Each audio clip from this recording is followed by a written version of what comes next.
Phobias can be divided into two main categories: simple phobias and complex phobias.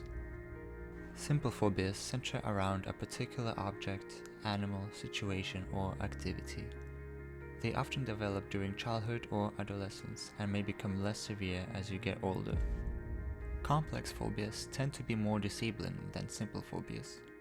They usually develop during adulthood and are often associated with deep-rooted fear or anxiety about a particular situation or circumstance. We brought up this subject to our fellow peers with phobias and asked them a few questions.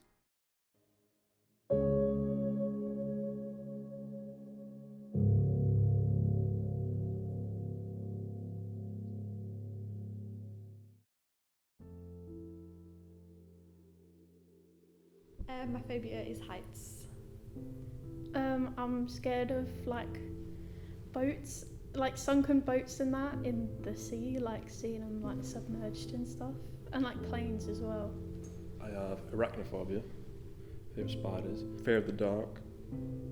When you are when you go to bed and you turn the light off before you go into your room, I have a weird fear where I'll turn the light off and I'll pace into my room. I can't walk. I feel like something's behind me, gonna grab me. I don't know why. It's so stupid, but yeah, I always do it. It's really strange. I hate bats. Especially because I was in a tunnel when I was a kid and I was walking past. It was super dark. Lamps. It was scary, pretty much scary. And then I was just walking past, and then all I hear is bats flying past. And in the dark, as a kid, you gotta understand how terrifying that is. I don't know, just being high up, I look down and I'm like, oh, this isn't good. It's just the fear, my whole body just shakes and it's not fun. I think that came from when I was a kid. I watched Eight-Legged Freaks. You've seen that film where the spiders get mutated into a giant and they start attacking people. Watched as a kid, and since then, yeah, I've hated them ever since. And it's not just common house spiders, it's tarantulas. So it's kind of irrational because you can't really get tarantulas in this country, but it's still a phobia. I don't really know, I just feel very sick when I look at them, and they just look so spooky, and seeing all the fish and stuff, and it's all eroded and stuff, just freaks me out. And not always the sea, but if even if it's just you're going through a forest and someone's just dumped their car there and it's all old and stuff and broken, it makes me feel so unsafe. I remember one time, it was 2013, I was in Austria and we had to climb this big tree. It was one of the treetop obstacle things, and I got halfway and I was just sick and I had to be brought down because it was very high and I did not like it. So that's the biggest moment I remember. Tiny spider I'm okay with, but if it's bigger than that, then yeah, I'd run out of the bathroom probably and just pretend they're not there.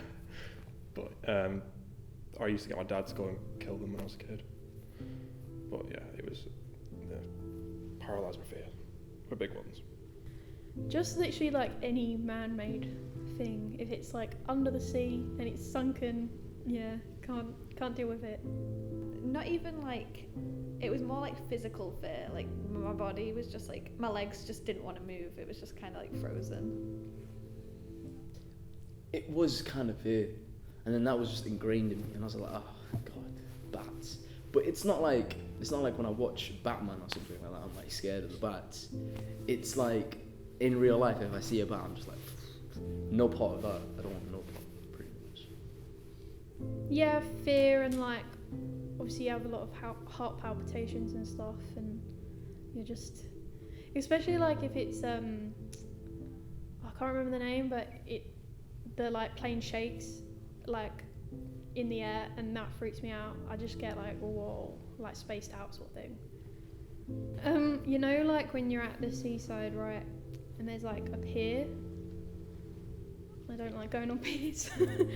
Yeah, Because like seeing the sea like underneath you as well, I think I just have a massive fear of the sea.